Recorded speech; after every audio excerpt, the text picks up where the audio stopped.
Imam Ali alayhi salam would value humanity before even worship, and we find this in many occasions, and he was praised in the Quran for one of those instances in which a verse came down in the Quran praising him because he was praying in the mosque one day, and while he was in a state of ruku'ah during prayer, a beggar came to the mosque and he began to ask people for some money or for something. And when Imam Ali alayhi salam heard him, even though he was in a state of prayer, he put out his hand, allowing the man to walk over and to take off his ring from his finger, and he gave it to the man in charity. And so a verse came down praising those who give charity while they're in a state of ruku'ah, and this was a reference to Imam Ali alayhi salam.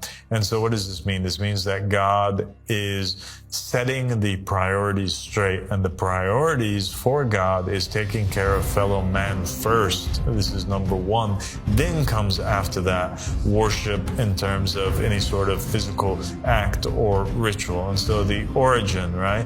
The reason why religion came down was to serve mankind, and that's why Jesus says that he's the Lord of the Sabbath, because he's a man, and the Sabbath came to serve man and not vice versa. And you have also this concept that we adhere to and we believe in, and that's that Muhammad and the family of Muhammad alayhim salam themselves, as well as every other prophet and messenger that ever came in history, they came because God thought that mankind was special.